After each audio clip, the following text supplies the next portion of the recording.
Let's see how Japanese people reaction to Crocodile, the man with a higher bounty than Katakuri and Marco. Here we go. That means he can beat Katakuri and Marco too. Well, 2 years ago, it's impossible. 2 years later, he's all about intelligence, so I doubt it. It's a time when you can say whatever you want, so you should wait for the description. I heard that bounty is not the same as strength. Well, they've been training for 2 years. I'm sure the water absorption will do some damage to both of them. You were told it was a solid intelligence. Along with that, you were also rated highly for your abilities, which are often ignored. If you say that, then bounty does not equal strength. Well, Crocodile is strong, but I'm sure he's gotten more powerful over the past 2 years. I think the danger level has a big impact, but at least he's as strong as Jack or Crocker. The boss is the man who will become the Pirate King. I don't think he can beat Katakuri in a one-on-one fight, but I think he can beat him with some sneaky tricks involving Brule and others. After what the Crocodile did, I think the bounty would be ridiculously high, even if his individual fighting skills were on par with Mr. Three's. If he can suppress the viscosity and flexibility of rice cakes with the power of dryness, he'll be in trouble.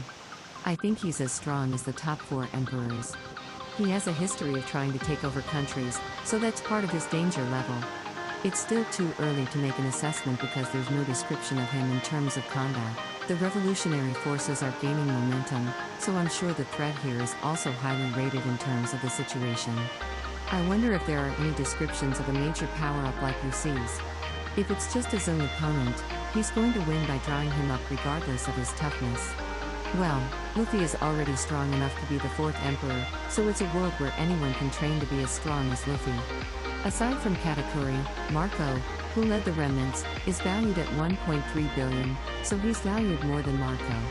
1.3 billion for Marco, who's just a saintly doctor?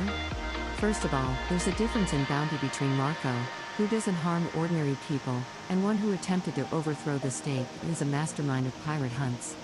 Selling a fight to the Navy headquarters during the Summit War is a big deal. Marco isn't a world beater either, and his respect for humanity means he's not seen as a threat to the disorderly type. I think he can beat King. It's nice to have an advantage against the big Zooms. It's great that it has an instant death attack that ignores defenses.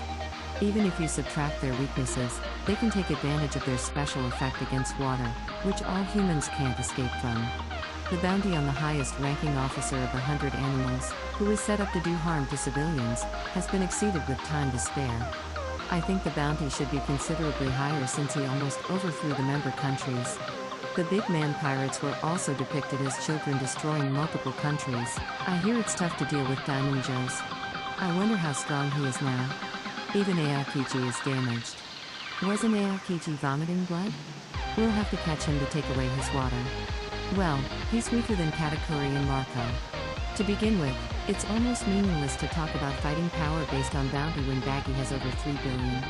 Either the Navy doesn't scrutinize his fighting ability enough based on his title alone, or it's already established that he can exceed 3 billion based on factors other than his fighting ability alone. And Baggy is clearly in the gag line. I understand that bounty does not equal strength, but there's no doubt that he's strong with the exception of Baggy. I'm not trying to say that he's stronger than Katakuri and the others. I'm just saying that it's bad that it's marginally higher than the 100 animals that are out there killing civilians. Seeing as how they were able to keep up with the level of inflation during the war, they'll be able to keep up with that level the next time they come out. I don't know, since we haven't seen any real battle scenes from 2 years later. I'm sure there are plenty of excuses. Like he was slow when he fought Luffy. His age is not yet old enough to decline in the One Piece world. If he could train again, he could regain the strength he had when he was fighting Barrett, and both of them could fight well enough. Croc's overthrow was a fluke, and the world government itself was so powerless against the conspiracy that it effectively succeeded in taking over the world.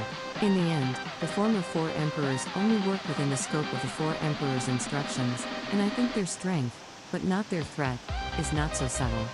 I don't see any description of Crocodile 2 years later. Smoker and Bellamy's strength has jumped, so we can't rely on the descriptions from 2 years ago. Taking over Alabasta, the country of the first 20 people, could be huge.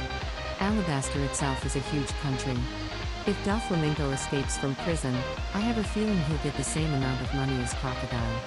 I think Teach's 2.2 billion is a little low. It's not something that even the 4 emperors and generals can prevent. I imagine it's about 1 billion in fighting power.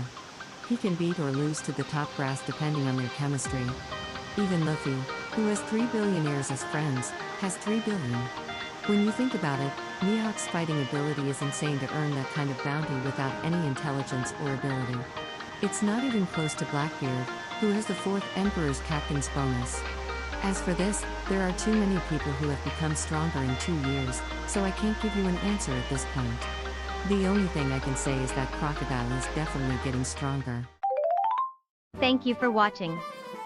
Good button and subscribe to our channel, please. See you soon.